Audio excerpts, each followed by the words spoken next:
कौन ब्रह्मा का पिता है, कौन विष्णु की मां, शंकर का दादा कौन है, हमको दे बता। ये जानने के लिए कृपया सुनिए। जगत गुरु तत्वदर्शी संत रामपाल जी महाराज के अमृत वचन सर्व पवित्र धर्मों के पवित्र शास्त्रों के आधार पर। बोलो सतगुरुदेव की जय। बंदी छोड़ कबीर परमेश्वर जी की जय।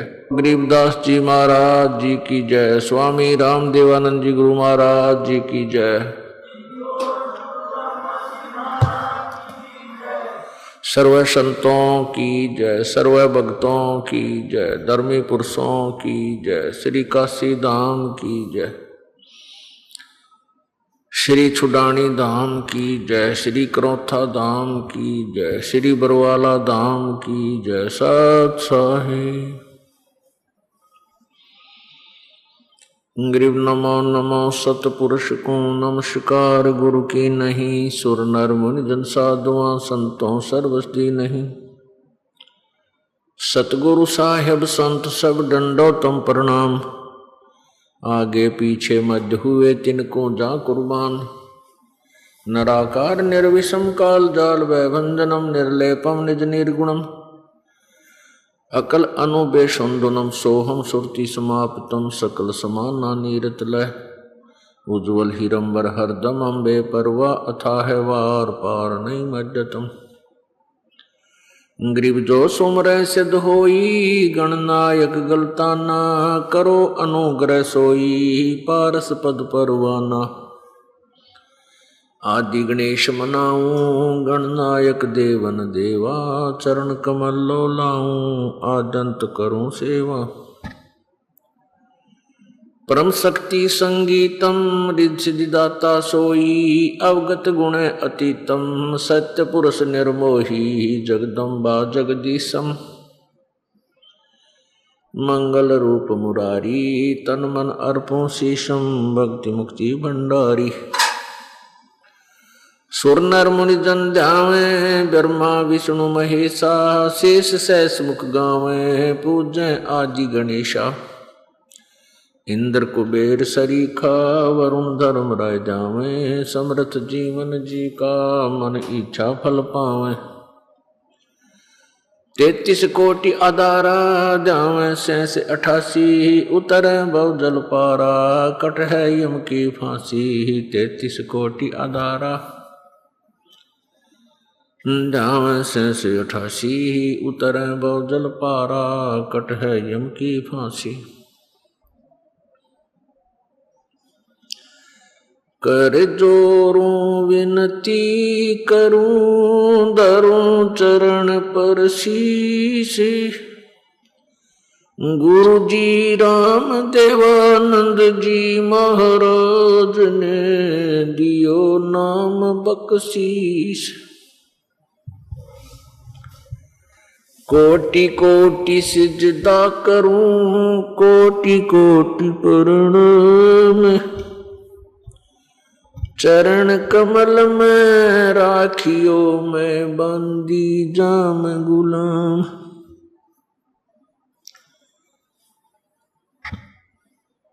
कुत्ता तेरे दरबार का मोतिया मेरा नाम। गले प्रेम की जेवड़ी जहाँ खेचो वहाँ जाऊं मैं। तो करो तो बावड़ू दूर दूर करो तो जाऊं। जो रखो तो ही रहूं जो देवो सुख।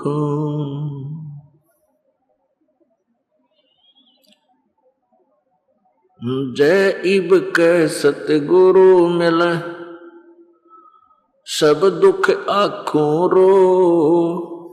चरणों ऊपर शीश धरूं कहूं जो कहनी हो। कबीर गुरु जी मिलेंगे पूछेंगे कुशलात।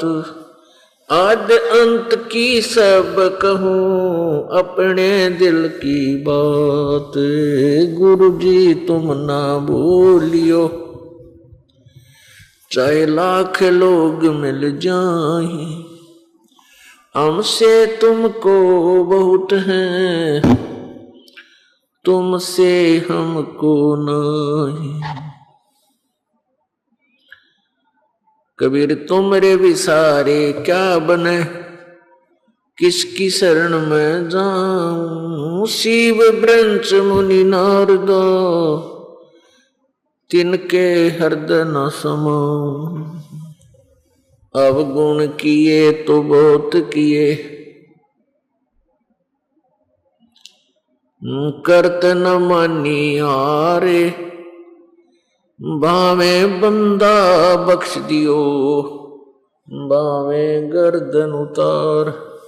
अवगुण मेरे बाप जी बख्शो गरीब नवाजी, जो मैं पूत कपूत हूँ बहुर पिता को लाजे। मैं अपराधी जन्म का नक्सिक भरे विकारे, तुम दाता दुख भंजना मेरी करो संवार। राम नाम रटते रहो जब तक घट में प्राण,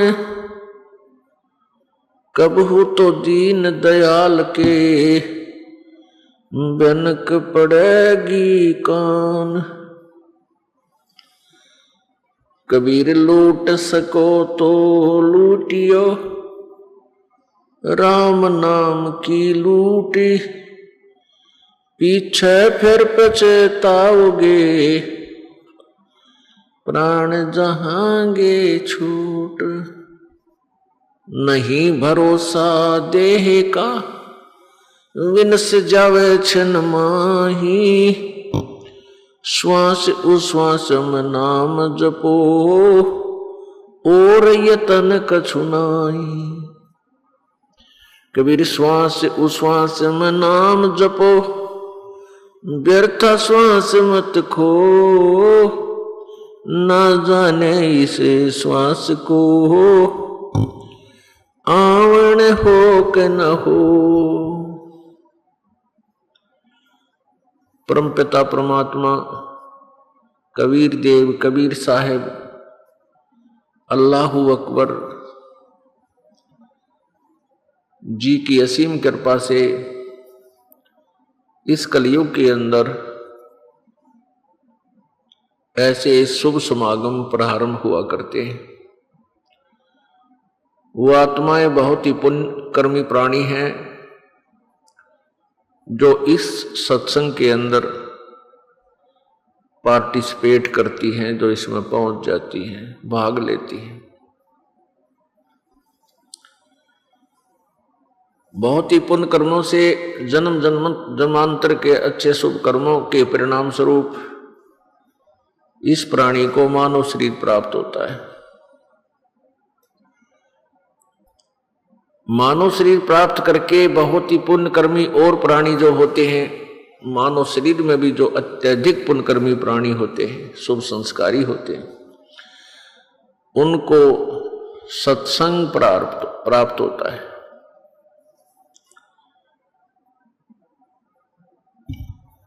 वर्तमान के अंदर श्रोताओं की कमी नहीं, वक्ताओं की कमी नहीं, संतों गुरुओं की बाढ़ आई हुई है। उधर से श्रद्धालु भी बहुत ही श्रद्धा के साथ परमात्मा प्राप्ति के उद्देश्य से सत्संग श्रवण करने के लिए अन्य संतों के पास जाते हैं। उन अन्य संतों के पास सत्संग नहीं है। सत्संग का अर्थ होता है सत्य, जहां पर सत्य ज्ञान प्रचार होता हो। सत्य ज्ञान कौन सा है? जो हमारे सदग्रंथों में विद्यमान है। सदग्रंथ कौन कौन से हैं? पवित्र कबीर देव कबीर साहब उस सच्चिदानंद घन ब्रह्म की अमृतवाणी अर्थात पांचवा वेद, पवित्र चारों वेद, पवित्र कुरान शरीफ, पवित्र बाइबल और पवित्र 18 पुराण, पवित्र श्रीमद् भगवत गीता, ये हमारे सदग्रंथ हैं, ये हमारे सिलेबस है, ये हमारा पाठ्यक्रम है उन पुण्यात्माओं का जो परमात्मा प्राप्ति का प्रयत्न करते हैं, जो स्टूडेंट हैं, श्रद्धालु हैं, डिवोटी हैं।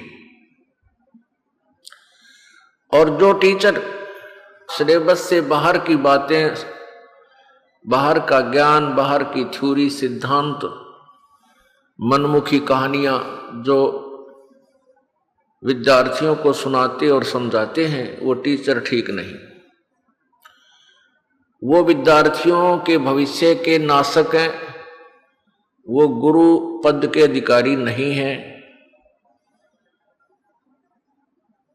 इसी प्रकार जो संत जो गुरु पद प्राप्त करके और शास्त्रों के विपरीत ज्ञान देते हैं, सदग्रंथों से विरुद्ध ज्ञान देते हैं, जिनको कुछ भी पता नहीं सदग्रंथ में क्या बताते हैं,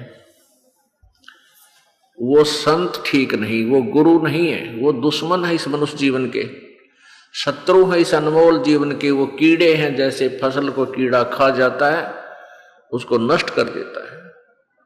वो ऐसे गुरु हैं, ऐसे संत हैं जैसे अमर बेल होती है। आपने अमर बेल देखी होगी, वह कैसी होती है? एक पीले से कलर की बेल होती है जो वृक्षों के ऊपर होती है, और उस बेल के अपने बहुत कम पत्ते होते हैं। वो वैसे पतली सी होती है जैसे धागा सा होता है, जैसे ये सूत होता है, ये राजमिस्त्री प्रयोग करते हैं, इतने मोटा होता है। और वो पीली सी बेल पूरे पेड़ के टहनियों के, छोटी छोटी शाखाओं के और डार के लिपट जाती है, उसके चारों तरफ लपेटे लगा लेती है। वो ऐसी लगती है जैसे ये बहुत ही प्यार करती है इनसे, वृक्ष से, और वो उसके सारे आहार को चूस रही होती है, नष्ट कर रही होती है, और वो वृक्ष सूख जाता है, नष्ट हो जाता है। ऐसे ही ये संत जो नकली गुरु, नकली संत, नकली महर्षि हैं, इनकी बोलने की शैली, इनके जो है व्यवहार से ऐसा लगता है जैसे बहुत ही अच्छी आत्मा है और इनका उद्देश्य बहुत ही परोपकार का है, लेकिन वो उन शिष्यों के ऊपर, अपने अनुयायियों के ऊपर वह अमर बेल की तरह लिपटा हुआ है, उनके जीवन को नष्ट कर रहा है।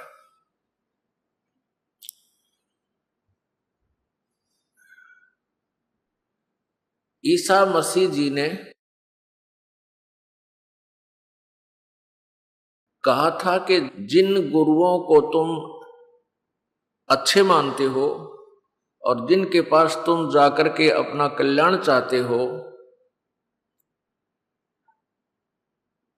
और उनको ज्ञान है नहीं, तत्व ज्ञान उनके पास नहीं है, वो सत्य से परिचित नहीं है, वो तुम्हें बहुत अच्छे अवश्य लगते हैं, क्योंकि आपको चाह है भगवान की, आपको तलाश है संत की, और आप सोच बैठे हो कि हमें हमें संत मिल गए हैं, और वो आपको बहुत प्यारे लगते हैं, बहुत अच्छे बोलते हैं, आपके से विनम्र भाव से प्यार से बातें भी करते हैं तुम्हारे गुरुजी।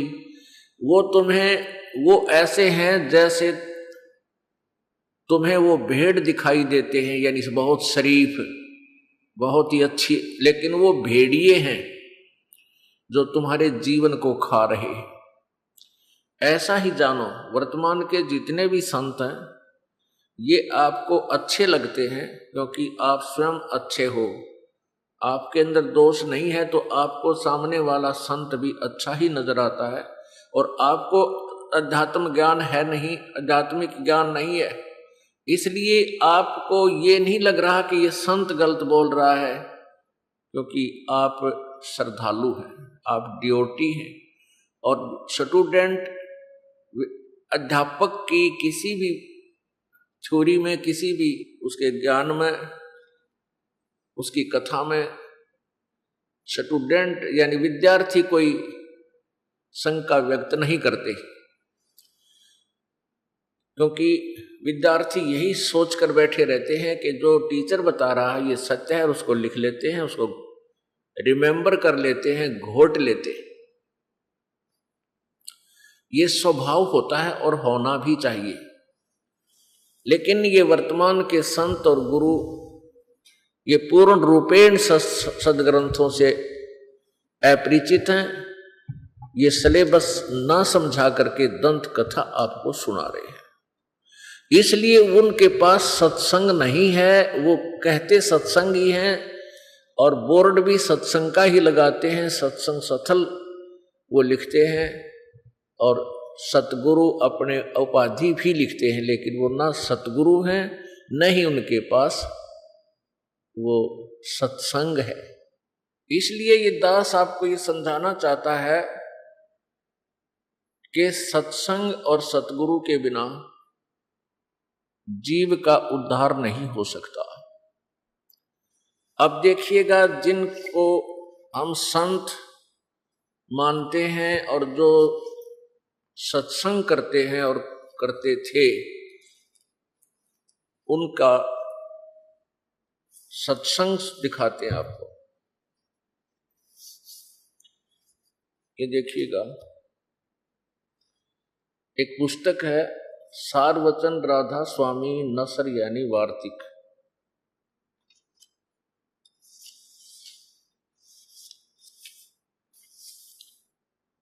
ये वही पुस्तक है जिसको परम पुरुष पूर्ण धनी स्वामी जी महाराज ने जबान मुबारक से फरमाया।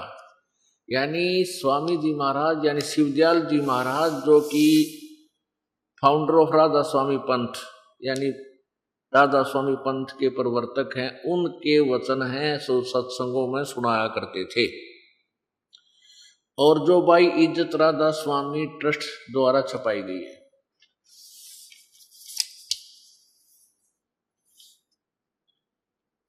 ये कहां से छपी है? राधा स्वामी ट्रस्ट,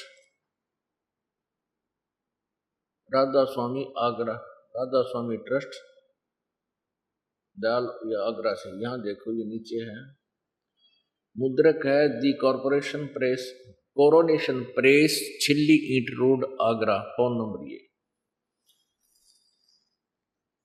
राधा स्वामी दयाल की दया, राधा स्वामी सहाय, खुलासा उपदेश हजूर राधा स्वामी साहब का।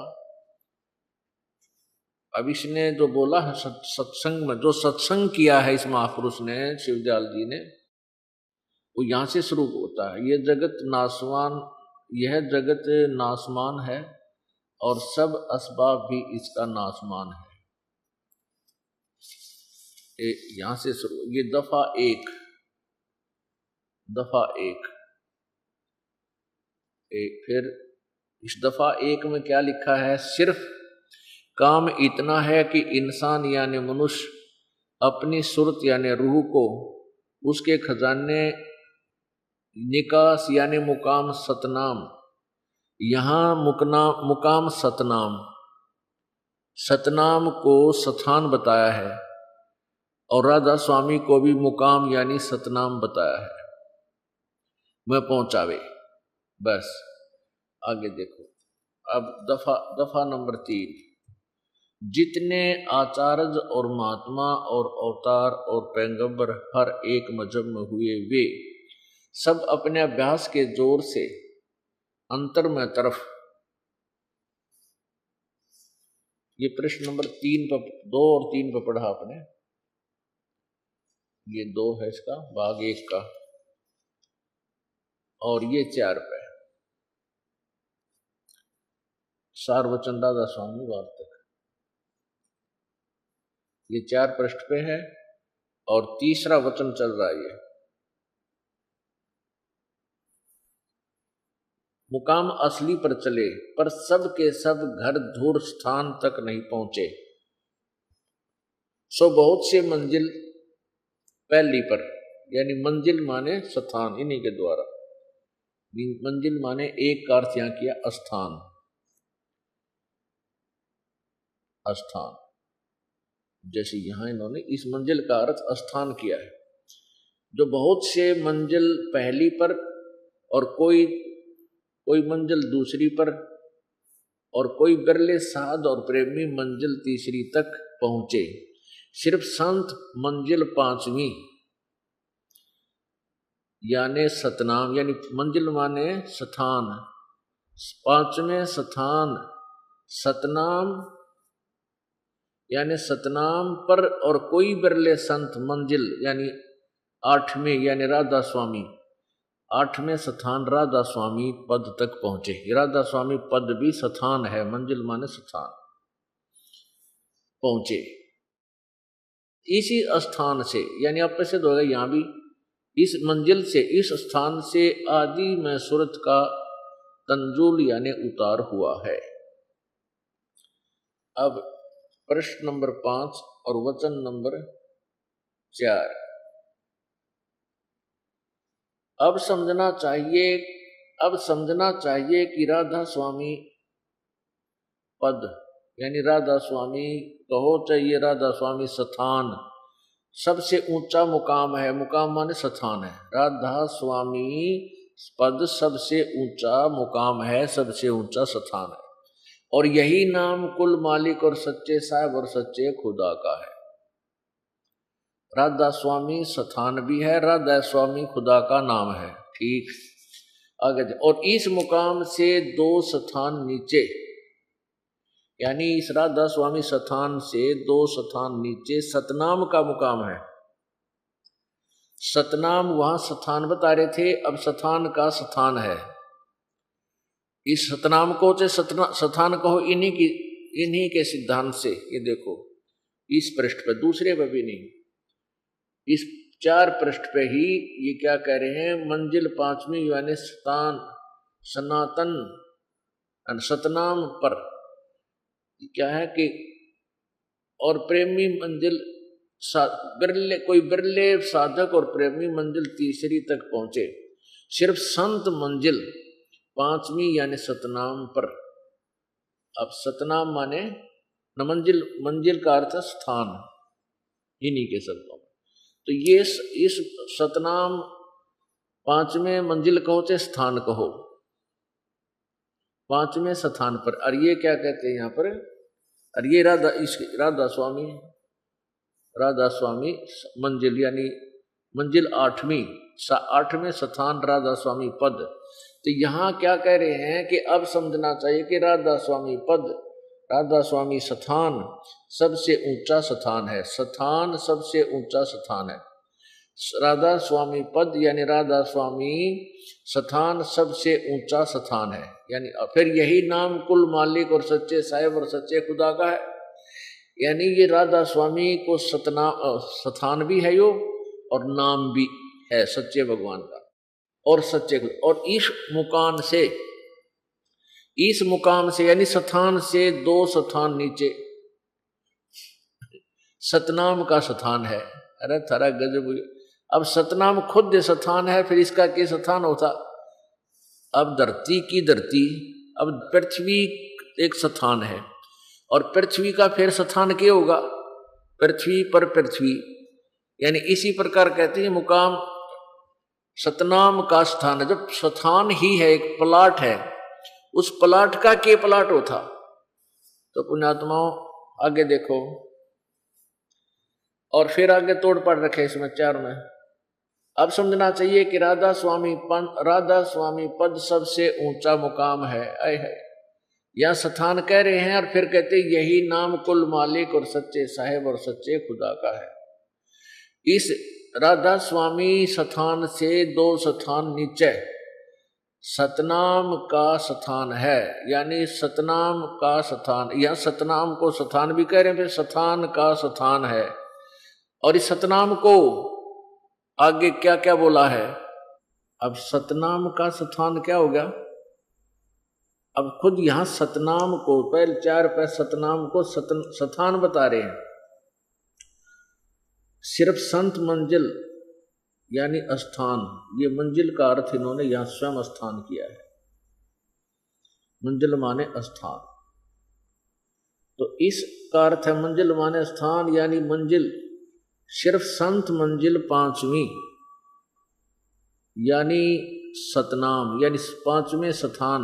मंजिल कहो चाहे स्थान, सतनाम कहो चाहे स्थान कहो या मंजिल कहो, तो यहां तो सतान बोल रहे हैं इसी स्थान से, इसका अर्थ स्थान। तो कहते हैं सतनाम का स्थान। अब स्थान का स्थान है, इनका सत्संग सुना रहा हूं आपको, इन नकलियों का। और जिसको सत्संग समझकर प्राणी वहां जाते हैं, सत्संग नहीं है वो कुसंग है। अब देखना, और इस सतनाम के विषय में आगे डिफाइन किया है कितना लंबा चौड़ा, और आगे इसको विस्तार से कहा है कि सतनाम का मुकाम है जिसको, यानी सतनाम को और क्या क्या बोला है, जिसको संतों ने सतलोक और सचखंड और सारसबद और सतसबद और सतनाम और सतपुरुष करके बयान किया है कोई सर पैर इनके सत्संग का। अब सतनाम का मुकाम है, और इस सतनाम को सथान भी कह रहे, कहते इस सथान को, इस सतनाम को संतों ने सतलोक भी कहा है सतनाम को, और सचखंड भी, और सार शब्द भी, और सत शब्द भी, और सतनाम भी, सतनाम को सतनाम भी, और सतपुरुष भी कहा है करके बयान किया है। आगे देखो, इससे मालूम होगा कि यह 2 स्थान यानी सतनाम और राधा स्वामी, ये 2 स्थान विश्राम संत और परम संत के हैं, और संतों का दर्जा इसी सबब से सबसे ऊंचा है।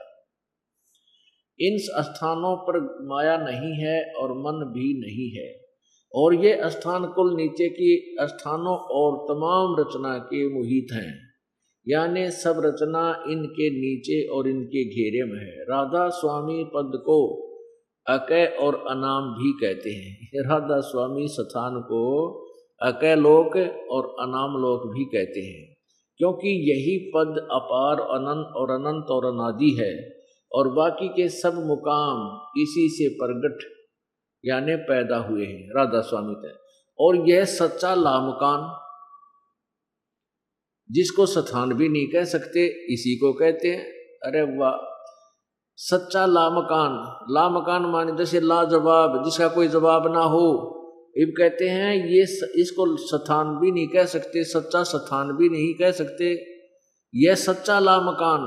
लामकान माने लाजवाब, जिसका कोई जवाब ना हो, यानी इसका कोई स्थान ना हो, और जिसको स्थान भी नहीं कह सकते, और इसी को कहते हैं। तेरा गजब हुई अपने आत्माओं, ये तो सत्संग आपने सुन लिया एक राधा स्वामी पंथ के प्रवर्तक परम धनी हजूर स्वामी जी शिवदयाल जी महाराज का यो सत्संग, और इसी से एक अलग से ब्रांच बनी है सच्चा सौदा सिरसा, डेरा सिरसा वालों का, जिनको धन धन सतगुरु भी कहते हैं। उन्होंने क्या कमाल किया है ये, क्योंकि यो एक ही उसी शिवदयाल जी महाराज जी के विचारों पर आधारित ये धन धन सतगुरु वाले संत हैं, उन्हीं के ज्ञान से आधारित हैं। और ये भी सचखंड सतलोक का ठेका ले रहे हैं, राधा स्वामी वाले भी सतलोक और सतपुरुष का ठेका ले रहे हैं, और ये धन धन सतगुरु वाले भी। ये देखिएगा, ये पुस्तक है सचखंड की सड़क। अब इनमें तुम्हें ज्ञान तक इसे ना आया को नहीं, ये बुरा हाल कर रखा है इनके श्रद्धालुओं ने, उन्हें लाकर डाली हमारे पास। ये धन धन सतगुरु तेरा ही आसरा, सचखंड की सड़क। पुस्तक का नाम तो ऐसा है ना, पहला भाग। और इसके लेखक कौन है? दासन दास हजूर महाराज सतनाम सिंह जी। हजूर महाराज सतनाम सिंह जी, डेरा सच्चा सौदा, सिरसा, हरियाणा, ये इसके लेखक है। और इसके ये 226 पृष्ठ पे, सचखंड की सड़क 226 पृष्ठ पे, और ये भाग पहला है, सचखंड की सड़क है, पृष्ठ 226 है। इस शब्द का अनुवाद किया है, अलख अनामी आया सारे देश छोड़ के जी, छोड़ के मैं आया रे तेरे लिए प्यारे देश छोड़ के। आगे इसका अनुवाद किया है, यानी क्या, अलख अनामी आया सारे देश छोड़ के जी, छोड़ के मैं आया रे तेरे लिए प्यारे देश छोड़। इसका अनुवाद कराया है। त्रिलोकी, स्थूल, सूक्ष्म और कारण, इसको त्रिलोकी का है। ये है तरह के जो त्रिलोकी तक की सारी रचना काल निरंजन ने की है। अब संतों का देश सचखंड या सतलोक है, बिल्कुल ठीक, और वही सतपुरुष या आदि पुरुष का स्थान है।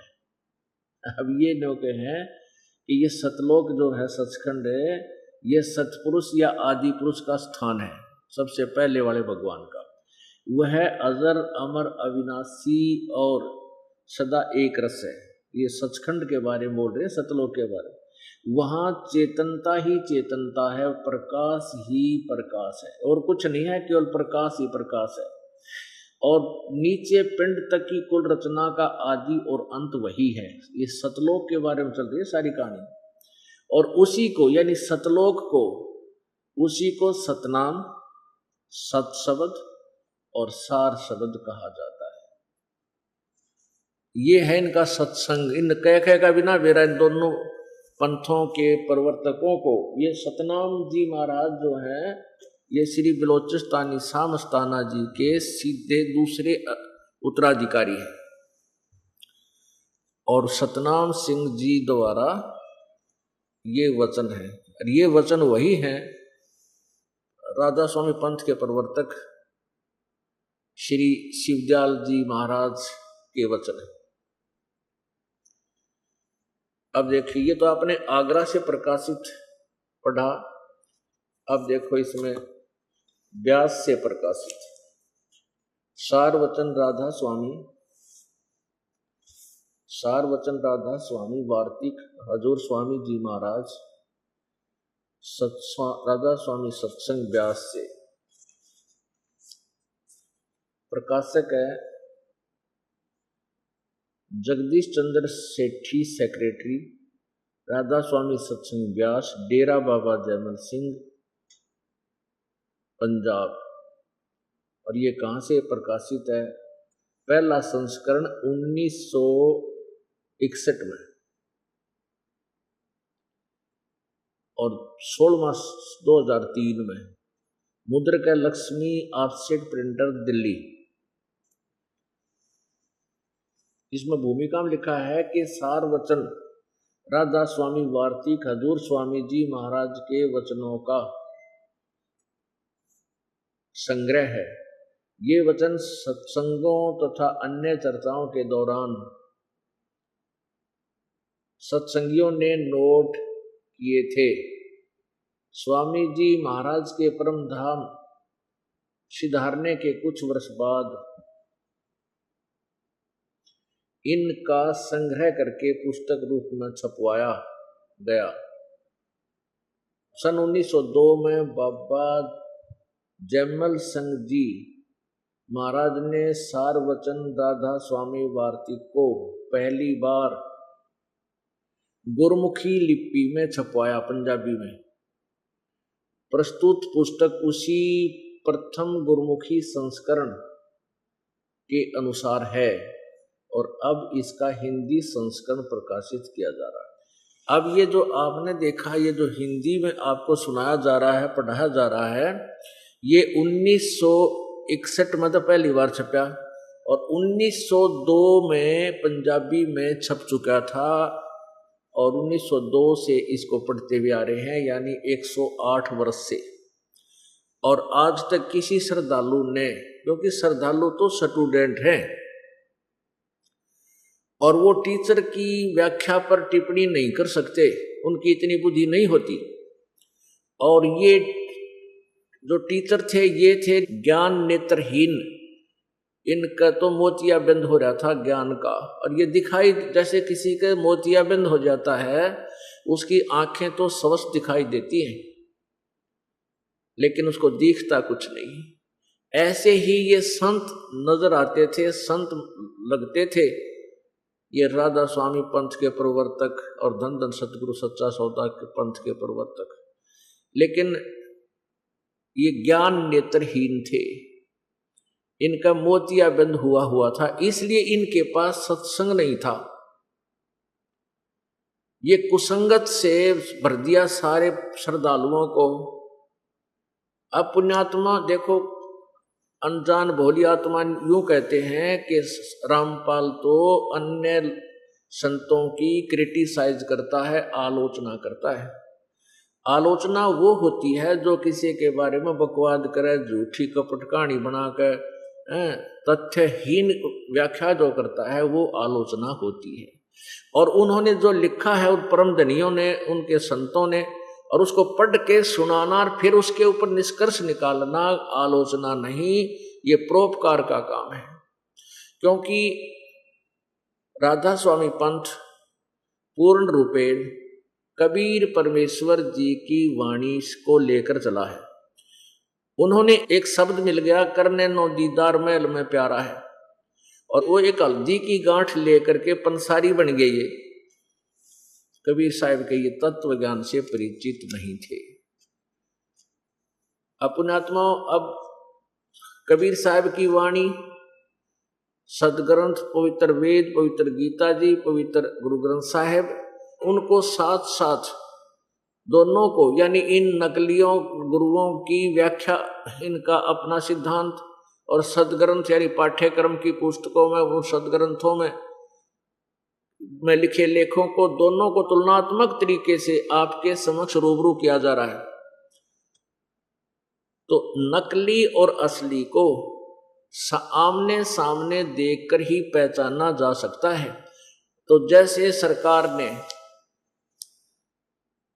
500 रुपए के नकली नोट पकड़े और उन नकली 500 के नोटों के साथ ओरिजिनल नोट साथ रख के टेलीविजनों के माध्यम से, समाचार पत्रों में उनकी फोटोग्राफी करके ये डिफरेंस बताया कि नकली में ये ऐसा है और ओरिजिनल ऐसा होता है, तो लाखों लोग ठगाई से बच गए, उनको हानि होने से बच गए। तो क्या सरकार आलोचना कर रही थी? नहीं, एक परोपकार किया। ऐसे ही इस दास का प्रयत्न जाने। अब वैसे समझदार बच्चे जो राधा स्वामी पंथ में, धन धन सतगुरु पंथ में इन अज्ञानी संतों के फंसे पड़े थे, अब इस तरह के तुलनात्मक प्रयत्न को देखकर अब ये कबीर साहब की जयजयकार करने लग गए और यहां आने लग गए और काल के दूतों से पीछा छुटवा लिया। अब क्या हुआ? अब उन नकली संतों के उस डेरों में हलचल मच गई कि हमारे अनुयायी सभी उस संत रामपाल के द्वारा दिए गए प्रवचनों को सुनकर और सभी ये कहने लग गए हैं कि सच्चाई तो उन्हीं के पास है। तो उनके जो परिचर हैं और वर्तमान में गुरु लोग हैं, वो ये कह रहे हैं, भाई ये कैसे बिजली गिर गई, ये सभी संगत में खलबली क्यों मच गई, इनको कंट्रोल करो और सबको कहो कि कोई भी यहाँ कोई और चर्चा नहीं करे सत्संग में, क्योंकि वहां जाते ही चर्चा चलती है अनुयायियों की। कहते हैं भाई हमने ऐसा सत्संग सुना है, ऐसा टीवी पर आ रहा है, ये पुस्तक पढ़ा है, उसमें तो हमारे कोई भी मेल नहीं खा रहा है, ये हमारा ज्ञान गलत है, हमारे गुरुओं का, राधा स्वामी और धन धन सतगुरु वालों का। तो इसकी चिंता बनी हुई है। उनके परिचरों को चाहिए, भोली आत्माओं को, कि वो सच्चाई को स्वीकार करें और अन्यों को भी बताएं, ना तो महापाप के भागी बनेंगे। ये 2 दिन के प्रभुता है इनकी कोई नहीं पूछेगा जब नरक में ठोक दिए जाएंगे। तो अब ये जो पुण्यात्मा परमात्मा चाहते हैं, चाहे कितने काल के दूध के किसी संत के फंसे पड़े हैं, वो तुरंत समझकर और ऐसे आवेंगे जैसे फड़क के गहरी नींद तो जाग्या कर आदमी एकदम। और परमात्मा कबीर जी भी कहते हैं बेरा देखा जरजरा और उत्तर चले फड़के। जैसे पहले बेड़ा होता था, बेड़े होते थे लकड़ के फ्लोटिंग, लकड़ों के ऊपर एक और घास फूसा बांध के और उसके ऊपर नदी पार करा करते, उसको बेड़ा बोला करते, बेड़ा। तो कबीर परमेश्वर जी कहते हैं कि हम अंधेरे में बैठ के उस टूटे फूटे बेड़े पर चल पड़े दरिया में, और जब सुबह हुआ देखा वो, और साथ में दूसरा बढ़िया जो ना स्वस्थ बेड़ा आ गया, जो टूट फूट नहीं रहा था, उसके डूबने के चांस नहीं थे। जब हमने रोशनी में पता चला कि जिस बेड़े पर हम बैठे हैं, जिस नौका में हम बैठे हैं, ये तो डुबोएगी, और साथ में खड़ी है दूसरी जो बिल्कुल ओके है, तो कहते हम तो एकदम फड़क के जैसे एकदम जंप लगा गए उस दूसरी पे, उस डुबोने वाली से कूद गए, निकल गए, उससे भाग गए।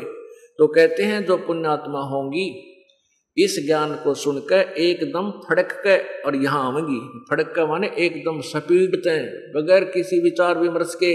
जब ये पता लग गया ये ज्ञान नकली इनका, फिर ज्ञान के लिए वहां गए थे, फिर वहां वो वस्तु है ही नहीं और ये काल के मुंह में ले जाएंगे, तो एकदम फड़क के यानी बहुत सपीडते भयभीत होकर के वहां से अपना पीछा छुटवाएंगे। एक भक्त ने बताया जी हम वो राधा स्वामी पंथ के ही जाते 20-30 वर्ष से लगे हुए थे। उसने बताया जी मैंने उनको बताया नहीं था अभी कि मैंने गुरु बदल लिया है। मैं चाहता था कि वहां और उनके किले में सेंध लगाऊं और न समझाऊं बैठ बैठ के।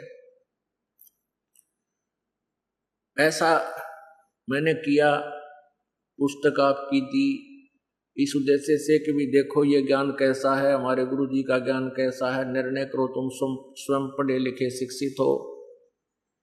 तो बहुत से भक्त इस बात पर विचार कर रहे हैं और सोच रहे हैं वे सचमुच हम तक गलत फंसे हैं, और वो अपने गुरुओं से परिचरों के साथ भी चर्चा करते हैं कि ये ज्ञान क्या है, ये ज्ञान क्या है। तो परिचर गोलमोल कर देते हैं, नहीं नहीं तुम्हें नहीं पता, वो तो निंदा करता है। तो शिक्षित समाज के सामने ये इनकी बहाना कब तक चलेगा? ज्यादा समय नहीं चलेगा। अब सभी कबीर साहब की जय जयकार करने लगे और कहते हैं भाई रामपाल संत जैसा जो ना ज्ञान नहीं, ज्ञान तो परमात्मा का है, लेकिन दास बोलकर सुना रहा है, इसलिए वो सोचते हैं कि दास का ही है। ये ज्ञान तो सदग्रंथों में विद्यमान है, दास तो as a loud speaker tape recorder काम कर रहा है। एक भक्त ने चुटकुला सुनाया, कहने लगे जी अब इनके साथ ऐसी बनेगी कि एक समय जंगल में इन शेरों के ऊपर महामारी आ गई, यानी उनको ऐसी बीमारी होगी कि शेर और शेरनी उनका रोग लग गया, वो मरण लग गए। और जो नवजात बच्चे थे, शावक थे उनके, शेर के बच्चे थे छोटे छोटे, वो अनाथ हो गए। और उनको ये राधा स्वामी और धन धन सतगुरु आड़े परिचर ठा लाए, अगवेन की सेवा कराएंगे ठीक। तो उन्होंने उन शेर के बच्चों को ला करके और उनको सेवा के साथ साथ रट्टा लगा दिया कि बोलो शिवदयाल जी महाराज की जय, राधा स्वामी की जय। वह सारे उनकी जय बोला करते हैं। और एक दिन जब वो रखवाले वहां गए उन शेर के बच्चों के पास, तो वो सारे कबीर साहब की जय बोलते पाए। तो उन सेवादारों ने आके गुरुजी से बताया कि गुरुजी आज तो चाला हो गया, कमाल हो गया। गुरुजी ने पूछा भाई के कमाल हो गया? कि जितने भी वो शेर के बच्चे हैं सारे के सारे कबीर साहब की जय बोल रहे हैं, अब राधा स्वामी दयाल की जय नहीं बोल रहे। गुरुजी ने पूछा भाई नो के ऊपर बिजली पड़ गई, क्या बात होगी? नो बोला जी उनकी आंख खुल गई। अब उनकी आंख खुल गई, आंख खुले पाछे बोलने लगे, पहले तो हम जैसे कहते थे वैसे ही वो कर रहे थे। तो अब इन पुण्यात्माओं की आंख खुलने लगी, अब छोड़ देंगे वो उन नकलियों की जय बोलना जिनका ज्ञान भी कैक है, कुछ भी पता नहीं उनको, उनके पास सत्संग नहीं। अब देखो अब व्यास जी से जो व्यास से सत्संग चल रहा है वो सुनो, व्यास का सत्संग। ये सार वचन वार्तिक, ये है प्रकाशक अभी आपको दिखाया था, जगदीश चंद्र सेठी सेक्रेटरी राधा स्वामी व्यास, सत्संग व्यास, डेरा बाबा जयमल सिंह, पंजाब। इतना ये 1961 1902 राधा स्वामी सत्संग व्यास, पहला संस्करण 1961 में, 16वां संस्करण 2003 में, और ये यहां से छपा है, printed in India by Lakshmi offset printers, Delhi से। इन्होंने क्या कहा है कि 1902 में ये पहली बार छपा था। सारवचन राधा स्वामी वार्तिक हजूर स्वामी जी महाराज के वचनों का संग्रह, शिवदयाल जी के वचनों का संग्रह है। यह वचन सत्संगों और अन्य चर्चाओं के दौरान सत्संगियों ने नोट किए थे। स्वामी जी महाराज के परम धाम सिधारने के कुछ वर्ष बाद इनका संग्रह करके पुस्तक के रूप में छपवाया गया।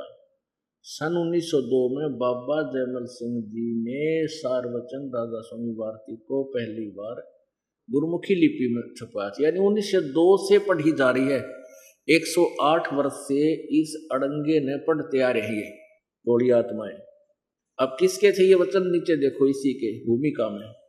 स्वामी जी महाराज का शुभ नाम सेठ शिवदयाल जी था, शिवदयाल सिंह जी था। आपने 25 अगस्त सन 1818 में आगरा शहर में जन्म लिया। आपके पिताजी का नाम सेठ दिलवाली सिंह जी था तथा माताजी का नाम महामाया जी था। आपके पूर्वज पंजाब के रहने वाले थे तथा घर में गुरु ग्रंथ साहिब का पाठ किया जाता था। आपके माता पिता हाथरस के प्रसिद्ध संत तुलसी साहिब के भगत थे। स्वामी जी महाराज ने भी तुलसी साहब की यानी हाथरस वाले की काफी संगत की थी। बचपन से ही स्वामी जी महाराज का रुझान अध्यात्म की ओर था। आपने एक कमरे में बैठकर 17 वर्ष श्रुत शब्द योग का अभ्यास किया। ये प्रश्न नंबर 6। सन 1861 में वसंत पंचमी के दिन खुले तौर पर आम सत्संग और श्रुत शब्द योग का उपदेश शुरू किया। अब इसमें क्या लिखा है ये देखिएगा। राधा स्वामी दयाल की दया, राधा स्वामी सहाय, खुलासा उपदेश हजूर राधा स्वामी साहिब का। ये शिवदयाल को राधा स्वामी भी कहते हैं और शिवदयाल जी भी कहते हैं और इसको सथान भी कहते हैं। अब देखिएगा ये वचन दफा यहां से शुरू हुआ। 1, सिर्फ काम इतना है कि इंसान यानी मनुष्य अपनी सूरत यानी रूह को उसके खजाने और निकास यानी मुकाम सतनाम, मुकाम सतनाम और राधा स्वामी में, ये दोनों मुकाम हो गए भाई, राधा स्वामी भी और सतनाम भी। अब प्रश्न नंबर 14 पे सारवचन वार्तिक पहला भाग, जो का तुम वचन 3। जितने आचार्य और महात्मा और अवतार और पैगंबर हर एक मजहब में हुए, वे सब अपने अभ्यास के जोर से अंतर में तरफ मुकाम असली के चले, पर सब के सब दूर स्थान नहीं पहुँचे। जो बहुत से तो मंजिल पहली पर और कोई कोई दूसरी मंजिल पर और कोई बिरले साध और प्रेमी मंजिल तीसरी पर पहुँचे। और सिर्फ संत मंजिल पांचवी यानी सतनाम, पांचवें स्थान सतनाम पर पहुंचे, और कोई बिरले संत मंजिल आठवीं यानी आठवें स्थान यानी राधा स्वामी पद स्थान पर पहुंचे। ये समझो, इस स्थान से यानी सतनाम और राधा स्वामी, इस स्थान से आदि में सूरत का तंजुल यानी उतार हुआ है। बस आगे देखो। अब चौथे वचन चौथे वचन में पृष्ठ 15 पर भाग पहला। अब समझना चाहिए कि राधा स्वामी पद सबसे ऊंचा स्थान, मुकाम माने स्थान है, और यही नाम कुल मालिक और सच्चे साहेब और सच्चे खुदा का है। इस मुकाम यानी इस स्थान से दो स्थान नीचे, राधा स्वामी से दो स्थान से राधा स्वामी स्थान से दो स्थान नीचे सतनाम का मुकाम है। अरे सतनाम को यहाँ तो तुम मंजिल कह रहे हो, स्थान कह रहे हो हैं, और यहाँ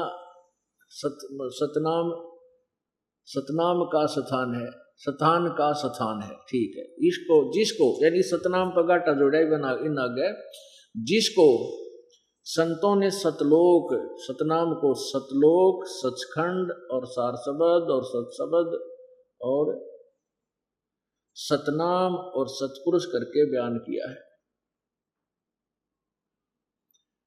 बताओ, इस सतनाम ने कितना स्थान बताए हैं, फिर कहे इसी को सचखंड, सतलोक, सतसारसबद, सतसबद और सतनाम और सतपुरुष करके बयान किया है।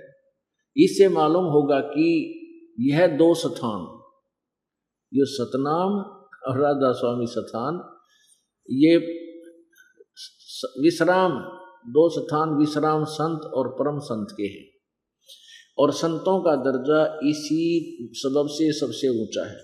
इन स्थानों पर माया नहीं है और मन भी नहीं है, और यह स्थान कुल नीचे के स्थानों और तमाम रचना के मुहित है और है, यानी सब रचना इसके नीचे और ये घेरे में। आगे देखो, राधा स्वामी पद, इस राधा स्वामी स्थान को अकै अनाम भी कहते हैं, क्योंकि यही पद अपार अनंत अनादि है। बाकी के सब स्थान मुकाम इसी से प्रगट हुए यानी पैदा हुए हैं, और सच्चा लामकान, इस राधा स्वामी को क्या कहे हैं, सच्चा लामकान। लामकान का अर्थ होता है लाजवाब, यानी जहाँ ना जिसका कोई जवाब नहीं, यानी लामकान जिसका कोई मकान ना हो, सच्चा लामकान। इस मुकाम, सब मुकाम इसी से प्रकट हुए हैं, और सच्चा लामकान जिसका कोई मकान ना हो, मकान, और जिसको स्थान भी नहीं कह सकते। अरे वाह, मकान माने क्यों, मकान माने भी जगह वो है, घर। सच्चा लामकान यानी जिसको सच्चा घर भी नहीं कह सकते, और इसी जिसको स्थान भी नहीं कह सकते। ये 6 जगह स्थान कहते हैं, इस जिसको स्थान भी नहीं कह सकते और इसी को कहते हैं। आप इसने 100 वर्ष पढ़ते रहिए, जब कदे इसका निष्कर्ष निकाल दो तो इसमें ये कहना के चाव है, और इनको परम संत और सत्संग करने वाले विद्वान पुरुष कहा जाता है। तो पुण्यात्माओं, ये सौभाग्य है आपका कि आपको सत्संग मिला। अब प्रसंग प्रारंभ हुआ था कि सबसे पहले तो पुण्यकर्मी आप इसलिए हो कि आपका जन्म मनुष्य का है, और भी पुण्यकर्मी प्राणी हो आप सभी श्रोता जिनको ये सत्संग सुनने को मिल रहा है। अन्य पुण्यात्माएं, भोली आत्माएं जो सत्संग समझ कर उन ज्ञान नेत्रहीन प्राणियों के पास उनको गुरु समझकर पहुंच गए हैं, दुर्भाग्य है उन भक्त आत्माओं का जो अपने मनुष्य जीवन को बर्बाद कर रहे हैं, व्यर्थ कर रहे हैं। क्योंकि उन साधनाओं से जो साधना और जो ज्ञान इस शिवदयाल जी महाराज यानी परम धनी का है, उससे उसको क्या फल मिला? वो प्रेत बना। शिवदयाल जी प्रेत बने तो अन्य साधक क्या बनेंगे? वो तो बहुत पुण्यकर्मी प्राणी थे, पिछले जन्म जन्मांतर के, जो उनकी वचन में शक्ति थी, बहुत से लोग उसके साथ लग गए और जैसे पिछले जन्म के पुण्य थे, जब तक वो चले तो उसका खूब बोलबाला रहा और अंत में जब बैटरी डिस्चार्ज होगी उसके पुण्य अक्षीण हो गए और स्वयं भूत बना।